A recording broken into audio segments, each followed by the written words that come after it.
नमस्कार। देश की राजधानी दिल्ली के अंदर चुनाव चले हुए, लेकिन राजनीतिक गर्मी जो है वो हरियाणा में बढ़ी हुई है। और उसका कारण ये है, हरियाणा में सत्तासीन पार्टी भारतीय जनता पार्टी के प्रदेश अध्यक्ष मोहन लाल बड़ौली और रॉकी मित्तल, जो पूर्व में बीजेपी में थे अब कांग्रेस में है, उनके ऊपर गंभीर और संगीन आरोप हिमाचल प्रदेश में लगे। दोनों का नाता हरियाणा प्रदेश से है और दोनों पहले एक साथ बीजेपी में थे, अब दोनों के रास्ते अलग अलग है। मोहन लाल बड़ौली बीजेपी के प्रदेश अध्यक्ष है। गैंग रेप जैसे संगीन आरोप उनके ऊपर हिमाचल प्रदेश के एक रिजॉर्ट में लगे हैं। मामला हरियाणा से जुड़ा है तो लगातार मोहन लाल बड़ौली को टारगेट किया जा रहा है। जिस दिन से आरोप लगे हैं, मोहन लाल बड़ौली जो है वो भूमिगत है, किसी भी कार्यक्रम में, पार्टी के कार्यक्रम में भाग नहीं ले रही है। भारतीय जनता पार्टी सहित ब्राह्मण समाज के कई सारे लोग जो हैं वो उनके पक्ष में समर्थन करते आ रहे हैं, बयान देते आ रहे हैं। यहाँ तक कि कई जगह तो ज्ञापन भी दिए हैं कि मोहन लाल बड़ौली पाक साफ है। ना किसी रिपोर्ट का इंतजार किया, ना किसी जांच का इंतजार किया, ना किसी और बात के ऊपर फोकस किया गया। अब ये सारी चीजें चली हुई थी। रॉकी मित्तल की तरफ से आया कि ये आपस का कोई मामला है, मेरा उसमें कोई लेना देना नहीं है। तो अब इस सारी चीजों के ऊपर चर्चा करने के लिए मेरे साथ सूबेदार मुनीपाल अत्री मौजूद हैं। और सूबेदार मुनीपाल अत्री वो हैं जिन्होंने 2019 में हरियाणा के पूर्व सीएम भूपेंद्र सिंह हुड्डा के खिलाफ कुल्लू विधानसभा से चुनाव भी लड़ा था। तो ब्राह्मण समाज के मौजूद आदमी हैं और सूबेदार हैं। तो सूबेदार साहब, पूरा मामला आपने देखा, कई दिन से लगातार चला हुआ, आप शांत थे, हम लगातार टच में थे। क्या है पूरा मामला? केवल मोहन लाल बड़ौली को इसलिए टारगेट किया जा रहा है कि वो सत्ता के पार्टी का अध्यक्ष है, या इस मामले में कुछ गड़बड़ है, मतलब कुछ ना कुछ वहाँ हुआ है?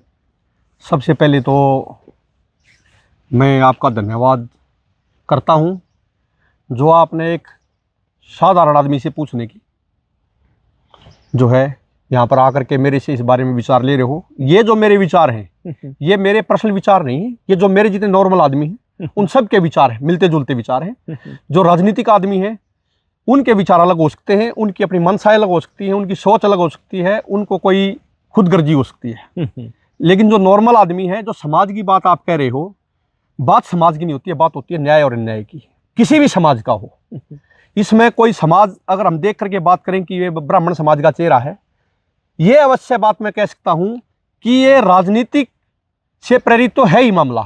इसका सबसे बड़ा कारण ये है, राजनीतिक से प्रेरित मैं इसलिए कह रहा हूं क्योंकि जैसा कि सभी को पता है ये मामला जुलाई 2023 का बताया जा रहा है, जो कि हिमाचल के अंदर। और मैंने इसकी जो विटनेस थी पहले, जो लड़की ने मोहन लाल बड़ौली पे इल्ज़ाम लगाए हैं, उसके साथ में जो लड़की थी उसने ये जरूर बताया कि हाँ मैं वहाँ थी। फिर ये लड़की भी आज सामने आई, इसके भी बयान आए, और जो बयान जो दिखाए जा रहे हैं वो बयानों की जो सच्चाई को उगलना सरकार का काम है, पुलिस का काम है, प्रशासन का काम है।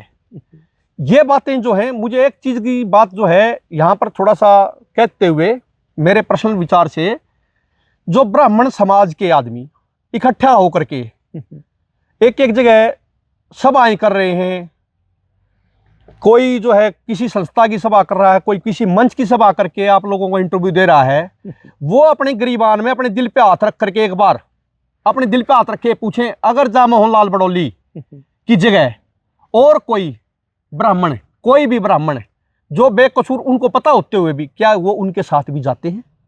मैं नहीं कहता मोहन लाल बड़ौली एक अच्छे नेचर के आदमी है, लेकिन इसका फैसला कोई भी आदमी पर्सनली नहीं कर सकता। जब सरकार है, कोर्ट है, और जब एफआईआर हो चुकी है तो इसका फैसला तो कोर्ट करेगी कि क्या सच है और क्या झूठ है। दूध का दूध और पानी का पानी तो कोर्ट करेगी। परंतु ये इतनी बात को इतना उछाल देना, मेरे को ऐसा लगता है कि इस बात को इतना उछाल नहीं देना चाहिए था। यह उछाल इसलिए दिया जा रहा है कि इलेक्शन तो है ही, कुछ राजनीतिक आदमी भी हो सकता है मोहन लाल बड़ौली के पीछे हों, लेकिन कुछ ये भी हो सकता है कल को, अब मैं ये कह दूं नहीं पाक साफ हैं। ये तो क्या है कि आगे भविष्य के गर्भ में छुपे हुई बातें हैं, जब इसका फैसला आएगा कोर्ट फैसला करेगी। अब दादा, जो आरोप लगे हैं उनमें एक बात है कि मोहन लाल बड़ौली ने ये कहा, मैं एक बड़ा पॉलिटिशियन हूँ और आपका हरियाणा में हमारी पार्टी की सरकार है, मैं आपको नौकरी लगवा दूंगा। क्या लगता है बीजेपी की सरकार में इस तरीके से नौकरियां लगती हैं? ये जो बात आप कह रहे हो, देखो इसमें बात पक्षपात की बात नहीं है। मैं जहां तक जानता हूँ मोहन लाल बड़ौली अपने किसी रिश्तेदार यारे प्यारे को भी नहीं लगाता नौकरी। ये तो मैं बिल्कुल क्लियर कर सकता हूं। मोहन लाल बड़ौली को मैं पर्सनली भी जानता हूं। लेकिन एक चीज को मैं और कहता हूं, अब 24 घंटे तो ये जो ब्राह्मण समाज मोहन लाल बड़ौली के साथ नहीं, जो हम ये कह देंगे भी नहीं, हो सकता है कहीं गलती हुई हो, लेकिन कुछ इसके अंदर हमारे जो कानून के दायरे हैं, सुप्रीम कोर्ट के हैं, आदेश हैं, सरकार के बनाए हुए रूल हैं, एक तरह से तो हम कहते हैं लिव इन रिलेशन में रहता कोई अपराध नहीं है। दूसरी तरीके से अगर आप बात करो, अगर आप लिव इन रिलेशन की छूट दे रहे हो तो फिर इसके बाद 1.5 साल बाद, 2 साल बाद, 5 साल बाद कोई भी आकर के ये बोले कि मेरे साथ रेप हुआ है, तो इस बात का भी कोई तथ्य नहीं बनता। लेकिन दादा, ये लिव इन रिलेशनशिप का तो मामला ही नहीं है। हाँ, वही मैं कह रहा हूँ, नहीं भर रहे कि मैं उनके साथ रहा हूँ। इनकी बात मैं नहीं कह रहा हूँ कि ये लिव इन रिलेशन में थे। मेरा लिव इन रिलेशन का मतलब एक सामाजिक बात करने का ये है, मतलब एक्चुअली कि जो भाई लिव इन रिलेशन में भी रह रहे हैं, क्या वो सर्टिफिकेट लेके रहते हैं? कोई सर्टिफिकेट तो लेके नहीं रहते। तो कल को उनको भी एक सबक लेना चाहिए कि आप लोग अगर संस्कृति से दूर हटके कोई भी काम करोगे तो कल विपदा आपके सामने भी आ सकती है। तो एक तो ये चीजें होनी नहीं चाहिए हमारे सनातन धर्म के अंदर। जिस पृथ्वी पे हम बैठे, ऋषि मुनियों की धरती है, इसके अंदर लिव इन रिलेशन का तो कोई मतलब ही नहीं होता है। लेकिन यहाँ पर सरकार ने छूट दे रखी है। आप होटल में जाओ, कितने होटल बने हुए हैं। और रही बात, हजारों नहीं लाखों ब्राह्मणों के केस हैं। क्या ये जो ब्राह्मण समाज के प्रतिनिधि जो उठ के आ रहे हैं आज, ठीक है, हमें भी उनसे सहानुभूति है, हम भी सोच रहे हैं कि नहीं ऐसा काम नहीं कर सकते, लेकिन इसके ऊपर जब बार बार मोड़ मारना कि हम तो सड़कों पे उतर जाएंगे, आंदोलन कर देंगे, उनके खिलाफ ये करेंगे, ये कहाँ तक का ठीक है?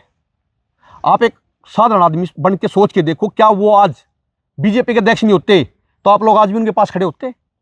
बहुत से केस ऐसे हर गांव में हैं।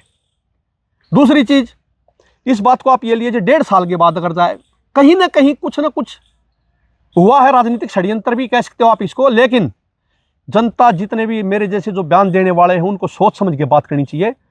कुछ भी बात ऐसे चापलूसी में या बगैर ध्यान रखे नहीं करनी चाहिए। और रही बात समाज की, किसी भी एक व्यक्ति से कोई समाज नहीं होता है। अच्छा सूबेदार साहब, एक बात बताइए, अगर कल को जांच रिपोर्ट आती है और अगर उस जांच रिपोर्ट में मोहनलाल बड़ौली दोषी साबित होते हैं तो क्या कहोगे आप? अगर जब दोषी साबित होते हैं, अब आप जैसे कह रहे हो, अगर जब निर्दोष साबित होते हैं तो फिर आप क्या कहोगे? पत्रकार, मैं वही आपसे पूछ रहा हूं, निर्दोष का फैसला तो लोगों ने कर दिया कि वो है ही नहीं। अगर वो दोषी पाए तो क्या कहेंगे? लोगों के फैसले से नहीं होता। वही मैं आपको तो मैंने वही कहा ना, मैंने जांच के बाद कहा कि जांच के बाद अगर वो दोषी साबित पाए तो क्या होगा? हम नहीं उनको दोषी कह सकते हैं, निर्दोष कह सकते हैं। अभी उनके जो ऊपर है FIR जो फ्रेम कर रखी है, उसके ऊपर वो जो जा करके और प्रशासन को जा करके सहयोग देना चाहिए उनको। और रही बात कि अभी इलेक्शन तो था, इसमें कोई शक नहीं है, परंतु कहीं ना कहीं कुछ ना कुछ मिस्टेक जो हमारी जो समाज की ये सभाएं हैं, समाज के मंच हैं, अपनी रोटी सेकने के लिए, बढ़ चढ़ कर ये दिखाने के लिए, हाँ जी हम आपके साथ हैं, हाँ जी हम आपके साथ हैं, आप इतना बिगुल बजा रहे हो। अरे कोई भूंड को उछालता है या दबाता है? किसी ने, मैं मानता हूं, चलो उसने गलत इल्जाम लगा दिया लड़की ने, तो अभी आप उसको उछाले जा रहे हो। आप इतने इंटरव्यू आकर के इतना इंटरव्यू क्यों दे रहे हो? आप क्या इसको शो करना चाहते हो? क्या आप इसमें कोई अच्छाई का काम करा है? अगर आपके ऊपर, मेरे ऊपर अगर कोई एलिगेशन लगाता और मेरे यार दोस्त आकर के और उसको, भाई ठीक है, अगर आप जाओ और सरकार में जो बैठे हैं वहां, उनको अपनी जो है, जो आपने लिख के देना है, आपके ऊपर जो भी है इंफॉर्मेशन आपने देनी है, आपके बयान जो है दर्ज किए जाएंगे, आप अपने बयान दीजिए। दूध का दूध पानी अपने आप हो जाएगा। आप इधर भागोगे उधर भागोगे। दूसरी चीज मैं मोहनलाल बड़ौली जी से कहना चाहता हूं, मोहनलाल बड़ौली जी, आप अगर निर्दोष आप हो तो क्यों आप ऐसे सभाओं को छोड़ रहे हो? इससे तो आपके ऊपर ये जा रहा है कि नहीं, मोहनलाल बड़ौली जो है सामने क्यों नहीं आ रही? आप सामने आओ, सामने आकर के जो है मुकाबला करो, क्या दिक्कत है? मंच पे भी आओ। अब आपके मैंने कहीं प्रोग्राम थे, कैंसिल करवा दिए, पार्टीबाजी ने करवा दिए। ये तो सारी चीजें लगेगी। अगर आप ऊंचे पद पे जाओगे, ऊंची कुर्सियों पे जाओगे, आपको तपस्या करनी पड़ेगी और आपको परीक्षाएं देनी ही पड़ेंगी। यहाँ तो जो है माता सीता को भी अग्नि परीक्षा देनी पड़ी थी, तो आप अग्नि परीक्षा के लिए क्यों भाग रहे हो? क्यों दूर भाग रहे हो?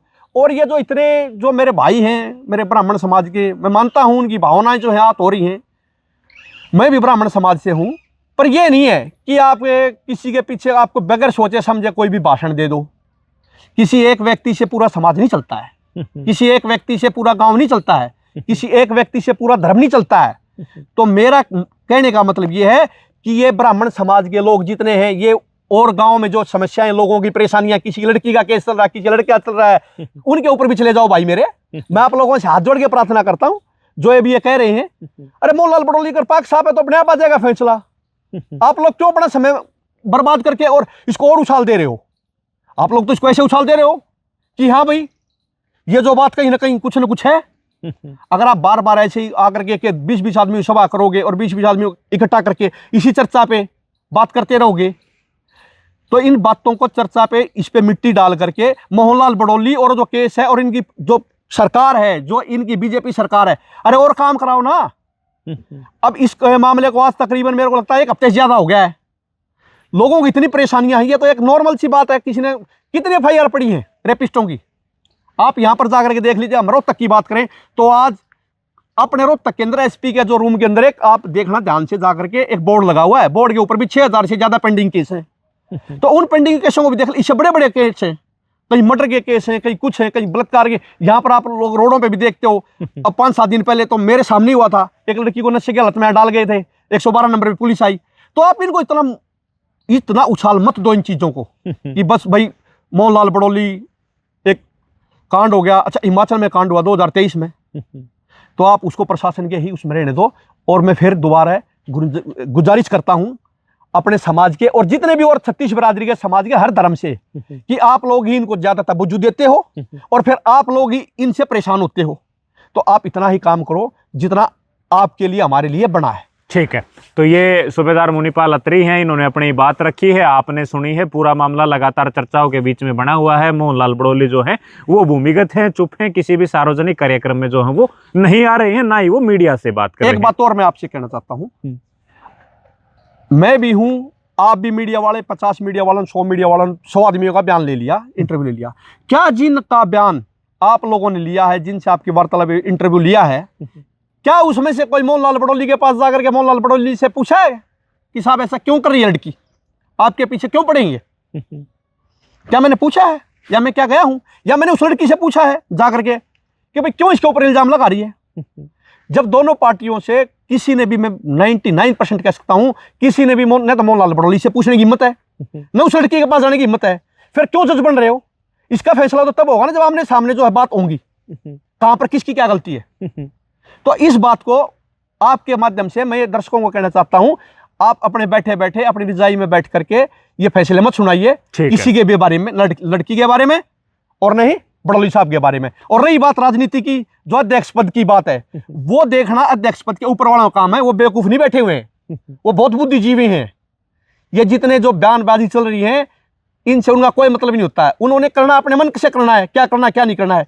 अगर जब उनको मोहनलाल बड़ौली पे इतना विश्वास नहीं है तो बिल्कुल अध्यक्ष पद को छीन लेंगे, और विश्वास होगा तो मोहनलाल बड़ौली को दोबारा अध्यक्ष बनाएंगे। वो डिपेंड करता है, उनकी पार्टी के अंदर का मामला है, उस पार्टी के बाहर मत लेगा उस मामले को। और आपके और हमारे से न तो अध्यक्ष रहेंगे वो और न अध्यक्ष का उनका जाएगा। तो ये सारी बातचीत है, आपने सुनी है। आप इसके बारे में क्या सोचते हैं वो हमें कमेंट बॉक्स में जरूर लिखें। शुक्रिया, धन्यवाद।